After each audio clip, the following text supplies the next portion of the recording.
Hi everybody, this is Dr. Adrian Low. I'm a clinical psychologist and I'm also the president of the Hong Kong Association of Psychology. Hello，大家好，我係劉英健博士，我係一位心理學家，我亦都係心理學協會嘅主席。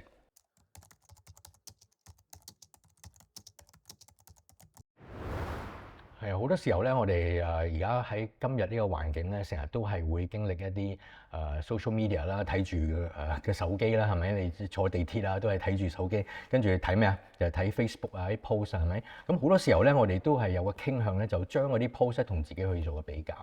咁通常我哋比較咧，都係得兩個效果啫，一係就超級驕傲啦，一係就係沮喪。係咪？所以你會發覺咧，哇！越睇嘅時候越唔開心嘅喎，係咪啊？所以咧，我哋要首先咧，我哋要留意，要 aware，我哋有咁樣嘅傾向。咁當有咁樣嘅傾向，我哋留意到嘅時候咧，我哋就要提防啦。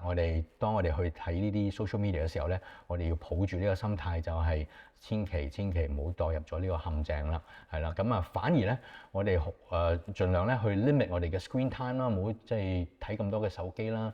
可能每日最多30分鐘1個鐘，尤其是我哋瞓覺前嗰2個鐘咧，係一個黃金時間咧，俾我哋去休息嘅。睇太多呢啲嘅手機咧，其實咧對我哋嗰個嘅褪黑激素嗰個產生咧係少咗嘅，係啦。所以咧就係咯，我哋首先要留意我哋有咁樣嘅傾向。咁唯一樣嘢我哋去比較咧，就係比較我哋自己同自己，以前嘅我同將來嘅我，呢啲係先係稍為比較健康啲嘅比較嘅。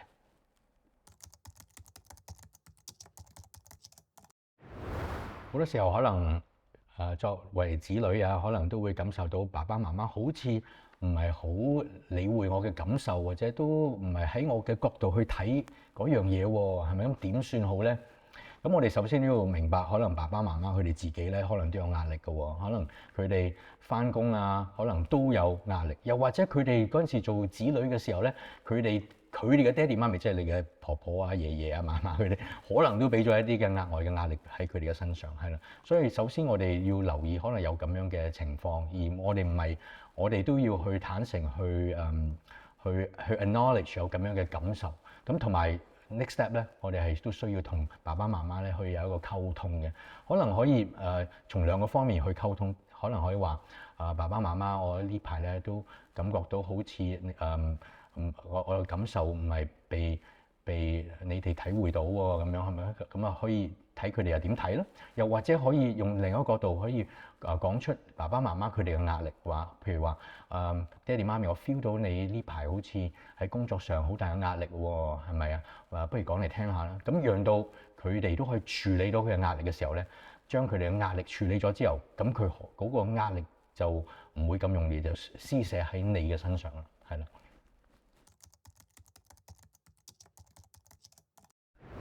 咁好多時候咧，喺一個男女嘅關係裏面咧，有陣時啲分手啊，呢啲嘢其實係非常之係令到人好唔開心，或者失去咗愛啦，失去咗嗰個歸屬感啦。咁從一個腦嘅角度咧，其實係等於咧個催產素咧係少咗啊。咁變咗咧，我哋絕對係需要去揾一啲方法咧，填滿翻呢個嘅空隙啦，係啦。咁所以咧。都可以咧去絕對咧係需要去揾翻一啲好朋友啊、家庭啊或者家人啊去從呢個社交嘅關係咧去填滿翻呢個嘅催產素嘅，係啦，呢個係絕對係好需要。我記得咧，當時我20幾歲嘅時候咧，我嘅女朋友同我分咗手嘅時候咧，我嘅感覺咧好似係坐緊監咁樣。真係坐緊監，因為點解？我嗰陣時喺新加坡咧，我要當兵啦。咁嗰陣時你諗下啦，啱啱分咗手，跟住仲要翻去兵役嗰度咧，跟住咧嗰個感覺真係好似坐緊監咁樣。但係咧，我就覺得咧，雖然分咗手係一個稍為唔係咁開心一個咁愉快一樣嘢，但係佢就挑戰咗我咧，係喺其他嘅喺我人生裏面咧，係去再重新咧去尋找自己嘅身份。我就會把握呢個機會咧，去問翻呢個問題 ：Who am I？我嘅身份係啲乜嘢？我啲乜嘢可以貢獻翻去呢個世界？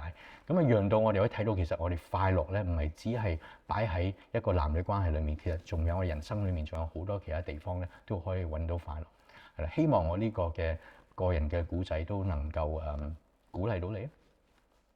咁如果你個創傷係真係好嚴重嘅話咧，都建議大家咧，或者你覺得都係好唔開心啊，冇失去咗好多希望啊、盼望啊，咁又咧要打呢個 SPS 呢個電話，咁個電話咧就係23820000，23820000，